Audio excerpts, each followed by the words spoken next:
বন্ধুরা, রাজশাহীর বাসিন্দা হিসাবে যশোরে এসে এই ধুলোবালি আর নিতে পারছি না। রাস্তাঘাটে প্রচণ্ড ধুলোবালি। আমরা ছোটবেলায় গান শুনতাম যে যশোর লইয়া যামু মনিহার হলে সিনেমা দেখামু, বেদের মেয়ে জ্যোৎস্না, তোরে এত ভালোবাসি সে তো আমার দোষ না। আমি এখন দাঁড়িয়ে আছি যশোরের বিখ্যাত মনিহার সিনেমা হলের সামনে। এটি কিন্তু দক্ষিণ এশিয়ার একটি সবচেয়ে বড় সিনেমা হল।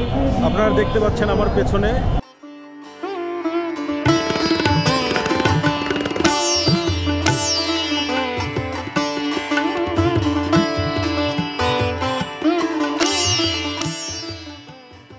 আসসালামু আলাইকুম প্রিয় দর্শক, সবাইকে আন্তরিক শুভেচ্ছা জানিয়ে শুরু করছি। গতকাল রাতে আমি যশোরে এসে পৌঁছেছি, আর আজ বিকেলে ছোট ভাই সাইমনকে সঙ্গে নিয়ে বের হয়েছি যশোর জেলা শহরটা ঘুরে দেখার উদ্দেশ্যে। আজ ও আমাকে ওর বাইকে করে পুরো যশোর শহরটা ঘুরিয়ে দেখাবে। দেখা যাক সে আমাকে কোথায় কোথায় নিয়ে যায়। তো চলুন যাওয়া যাক। শহরের দিকে যাওয়ার শুরুতে হাতের বাঁ দিকে দেখতে পাচ্ছি সেনাবাহিনীর ট্রেনিং সেন্টার। যশোর সেনানিবাসে নতুন যোগদানকারী সদস্যদের এখানেই কিন্তু ট্রেনিং দেওয়া হয়। দেখুন কত সুন্দর এর গেটটা, দারুণ লাগছে, এবং ভেতরের যে মাঠটা কত সবুজে একদম ভরপুর, খুবই সুন্দর লাগছে বন্ধুরা।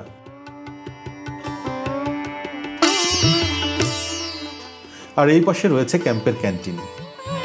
যশোর সেনানিবাস দক্ষিণাঞ্চলের সব থেকে বড় সেনানিবাস বলা যায়। বাংলাদেশে যে কয়টি সেনানিবাস রয়েছে তার মধ্যে কিন্তু এই যশোর সেনানিবাসটি অন্যতম বৃহৎ একটি সেনানিবাস।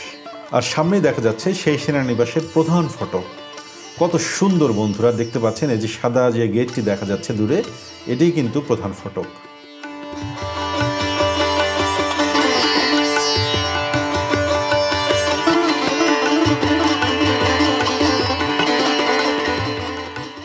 আমরা এখন চলে এসেছি যশোরের পালবাড়ি মোড়ে।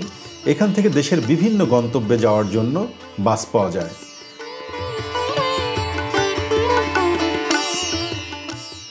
সামনে যে ডাবল ডেকার লাল বাসটি দেখতে পাচ্ছি, এটি কিন্তু যশোর বিজ্ঞান ও প্রযুক্তি বিশ্ববিদ্যালয়ের বাস আমাদের সামনে দিয়ে যাচ্ছে।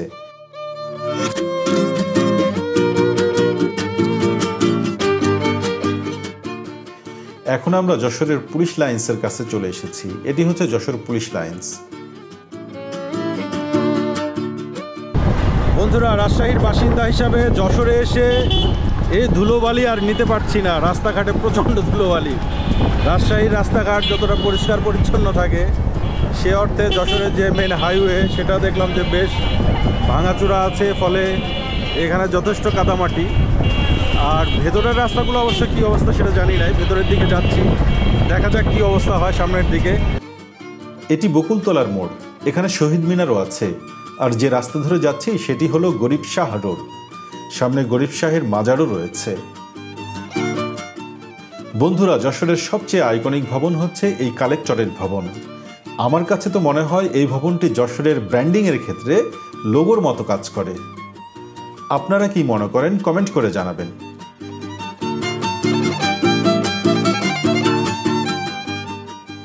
এই যে লাল দালানটা আমরা দেখতে পাচ্ছি, এটি কিন্তু যশোরের বিখ্যাত সেই কালেক্টরেট ভবন।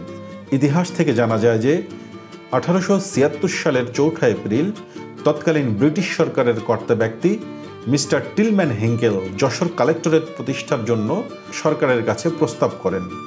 তার এই প্রস্তাবের ভিত্তিতে রাজস্ব আদায় ও প্রশাসনিক কাজ গতিশীল করার লক্ষ্যে সে বছরই যশোর কালেক্টরেট স্থাপন করা হয়।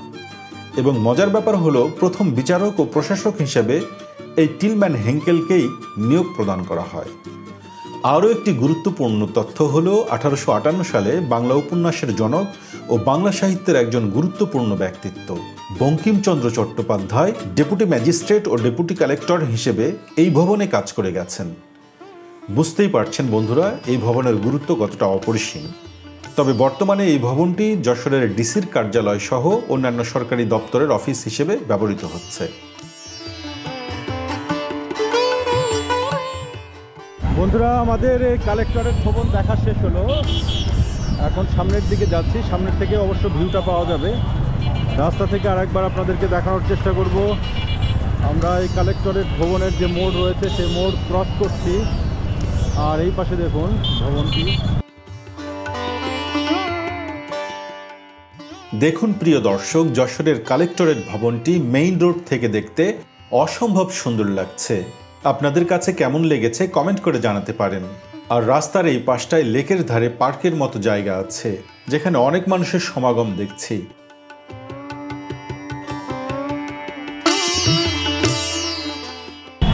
আমরা ছোটবেলায় গান শুনতাম যে যশোর লইয়া যামু মনিহার হলে সিনেমা দেখামো, বেদের মেয়ে জ্যোৎস্না, তোরে এত ভালোবাসি সে তো আমার দোষ না। তো সেই মনিহার সিনেমা হল আমরা দেখতে যাচ্ছি এখন।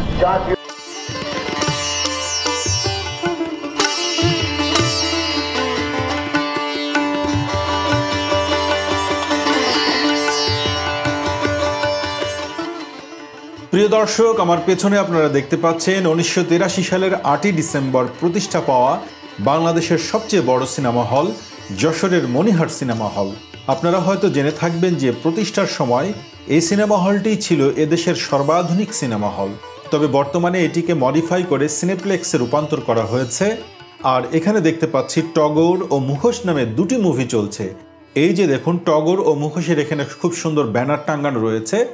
যেহেতু আমরা সিনেমা দেখবো না, তাই ভেতরেও যাচ্ছি না। আর এখন যেহেতু শো চলছে, এখন চাইলে অবশ্য ভেতরে যেতে পারবো না। শো শেষ হলে পরবর্তী শো এর আগে আবার হয়তো ভেতরে প্রবেশ করা যাবে। তো মনিহার সিনেমা হল, আমরা যেহেতু সিনেমা দেখবো না, এখন আমরা কোথায় যাব? ধর্মতলায় যাব মালাই চা খেতে। চলুন আমরা ধর্মতলা থেকে ঘুরে আসি।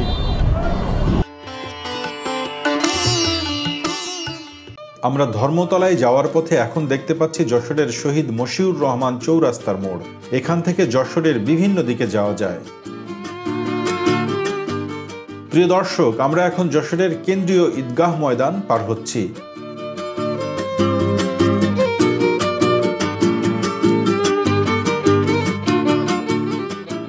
বন্ধুরা, যশোরে এসে জানলাম যে এই শহরেও নাকি প্যারিস রোড আছে। আর আমরা এখন সেই প্যারিস রোডে এসে উপস্থিত হয়েছি। এখানে রাস্তার দুই পাশে প্যারিস রোডের মতো লম্বা লম্বা সারি সারি গাছ না থাকলেও রাস্তার মাঝখানে রয়েছে যশোরের ঐতিহ্য খেজুরের গাছ। আর এই প্যারিস রোডের এক পাশে দেখতে পাচ্ছি স্ট্রিট ফুডের দোকান রয়েছে, বা যেটাকে আমরা বলতে পারি স্ট্রিট ফুডের দোকান বা স্ট্রিট ফুডের ভ্যান রয়েছে। যা হোক বন্ধুরা, আমরা এখন মালাই চা খাওয়ার জন্য ধর্মতলার বিখ্যাত ইমন কফি হাউসে এসে পৌঁছে গেলাম। বন্ধুরা দেখুন এখানে চা বানানোর প্রসেসটা।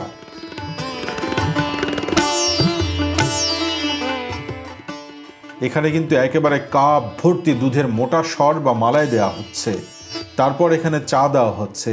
ইমন ভাই অনেক যত্ন নিয়ে এই চাটা বানাচ্ছেন।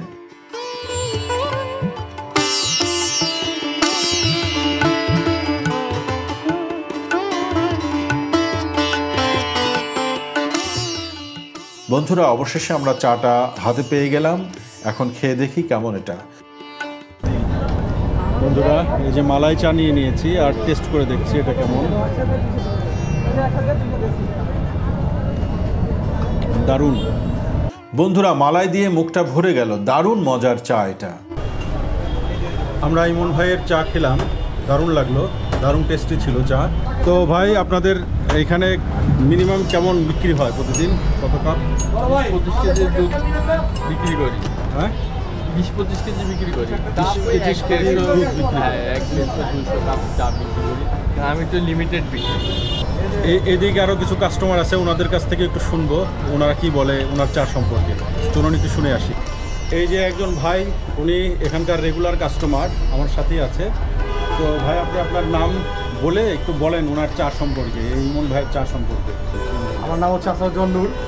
আমি, আমার পরিবার, আমার ফ্রেন্ড সার্কেল সবাই হচ্ছে ওনার রেগুলার কাস্টমার, এবং আমার যত কলিগ বিভিন্ন জায়গা থেকে আসে এখানে, আমি সবাইকে নিয়ে আসি, এবং যে কদিন এখানে পোস্টিং থাকবো ইনশাল্লাহ এখানে আসবো।